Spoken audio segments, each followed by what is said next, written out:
Stock market, ये शब्द सुनते ही ज्यादातर लोगों के दिमाग में एक कसीनो जैसी तस्वीर आती है। हाँ, बहुत सारा शोर, स्क्रीन पर भागते हुए नंबर्स और एक गहरा डर। कि कहीं मेरा पैसा डूब ना जाए। बिल्कुल। और इसी डर की वजह से कई लोग अपनी मेहनत की कमाई को बढ़ने का मौका ही नहीं देते। सच है। लेकिन ये डर बेवजह भी नहीं है।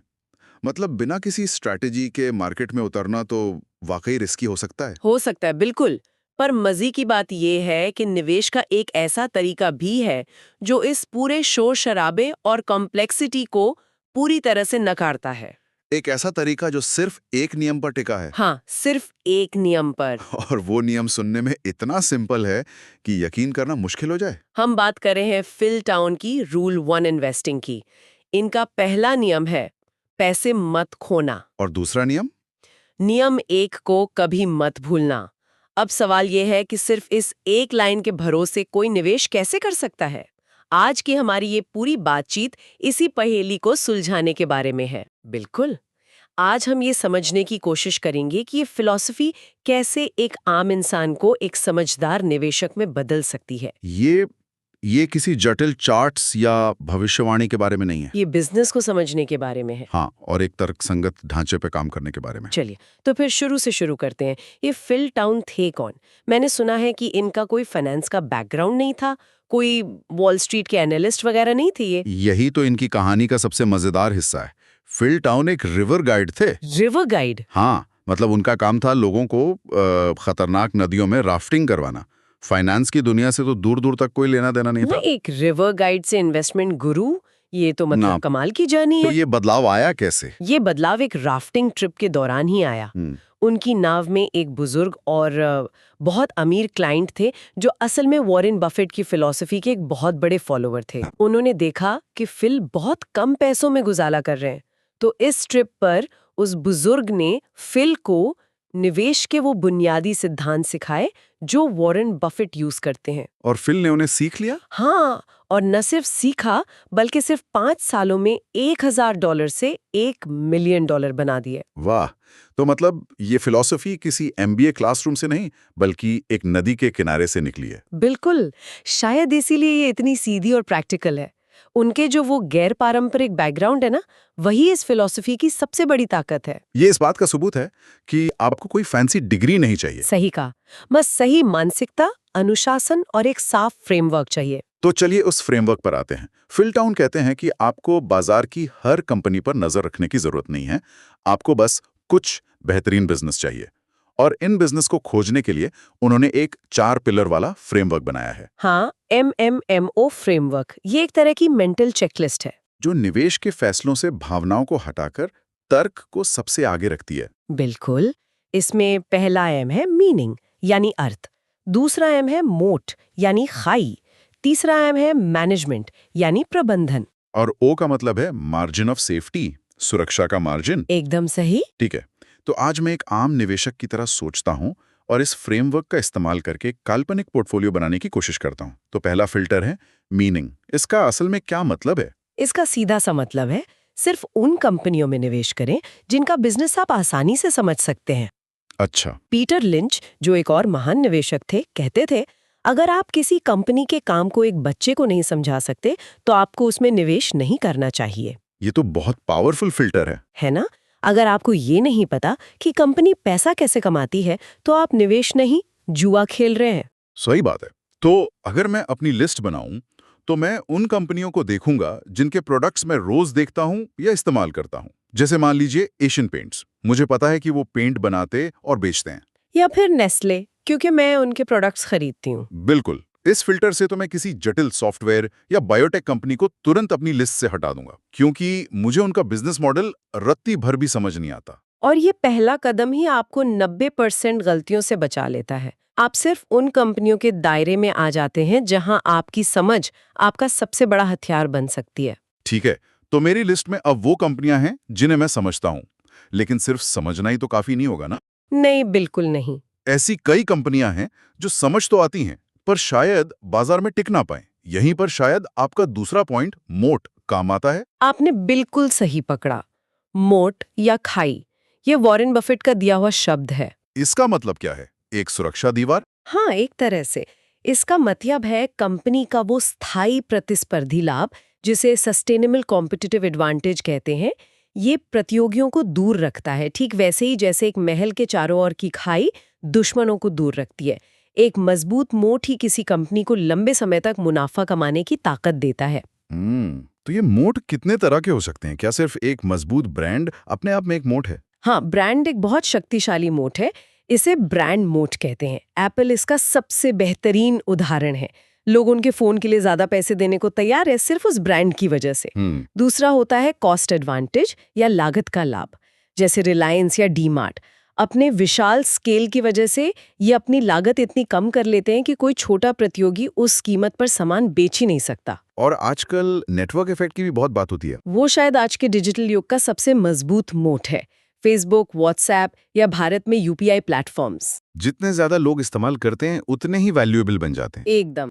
कोई नया मैसेजिंग ऐप आकर व्हाट्सएप को टक्कर नहीं दे सकता, क्योंकि हमारे सारे दोस्त और रिश्तेदार पहले से ही व्हाट्सएप पर है। सही है। इसके अलावा स्विचिंग कॉस्ट भी एक मोट है, जहां ग्राहक के लिए एक प्रोडक्ट या सर्विस से दूसरी पर जाना बहुत महंगा या मुश्किल हो जाता है, जैसे बैंकों के मामले में। यहाँ मेरे मन में एक सवाल आता है।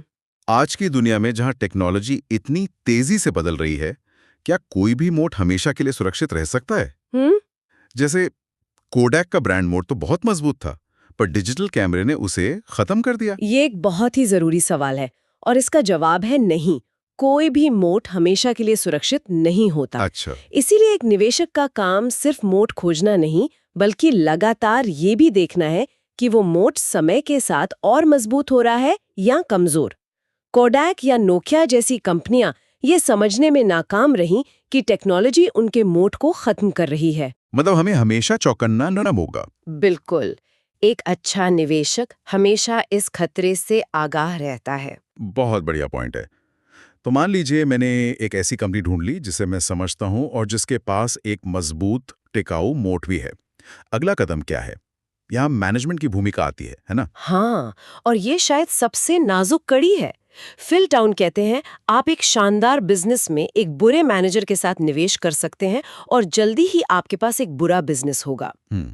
आप अपना पैसा असल में उस कंपनी को चलाने वाले लोगों के हाथों में सौंप रहे हैं। अगर वो ही भरोसे के लायक नहीं है, तो बिजनेस कितना भी अच्छा क्यों न हो, आपका पैसा सुरक्षित नहीं है।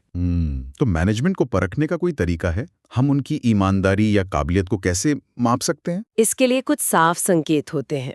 सबसे पहले, क्या मैनेजमेंट शेयर होल्डर्स के हितों में काम कर रहा है? वो कैसे पता चलेगा? उनके एनुअल रिपोर्ट्स और इंटरव्यूज पढ़ें। क्या वो अपनी गलतियों को स्वीकार करते हैं? दूसरा, कंपनी पर कर्ज देखें। एक अच्छा मैनेजमेंट गैर जरूरी कर्ज से बचता है। और एक बहुत महत्वपूर्ण लिटमस टेस्ट है, क्या सीईओ और प्रमोटर्स खुद कंपनी में बड़ी हिस्सेदारी रखते हैं? Skin in the game. बिल्कुल।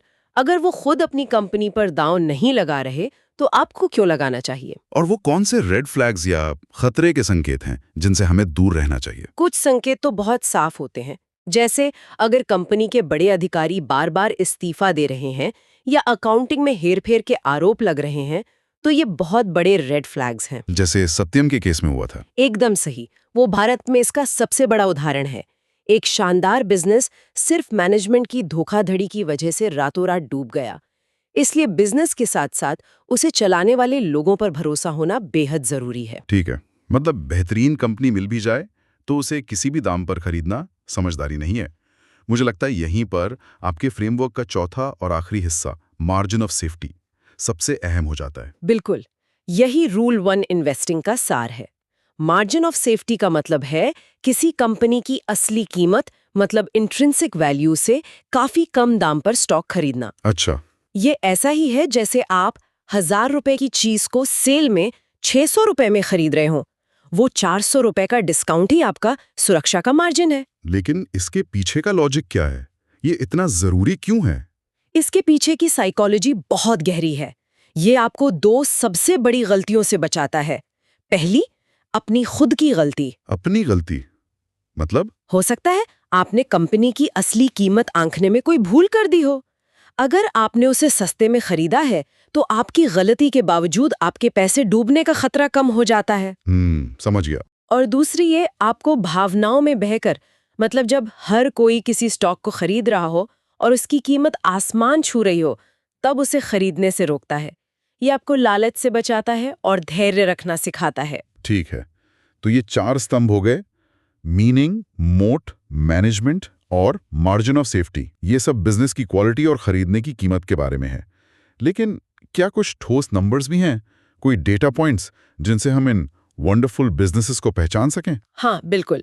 क्वालिटेटिव एनालिसिस के बाद फिलटाउन 4 प्रमुख नंबर्स पर ध्यान देने को कहते हैं। ओके। ये 4 नंबर किसी भी कंपनी के पिछले 10-15 साल के स्वास्थ्य का एक क्विक एक्सरे दे देते हैं। और वो 4 नंबर्स क्या हैं? पहला है सेल्स ग्रोथ, दूसरा ईपीएस ग्रोथ यानी प्रति शेयर आय में वृद्धि, तीसरा कैश फ्लो और चौथा और सबसे महत्वपूर्ण आरओआईसी यानी लगाई गई पूंजी पर return. Return on invested capital. हाँ, फिलटाउन का नियम है कि हमें ऐसी कंपनियां चाहिए जिनके ये चारों नंबर पिछले 10 सालों में लगातार 10% से ज्यादा की दर से बढ़ रहे हों। 10% की दर से 10 साल तक? ये तो बहुत ही सख्त फिल्टर है, पर इन चारों का एक साथ मजबूत होना बहुत जरूरी है। क्यों?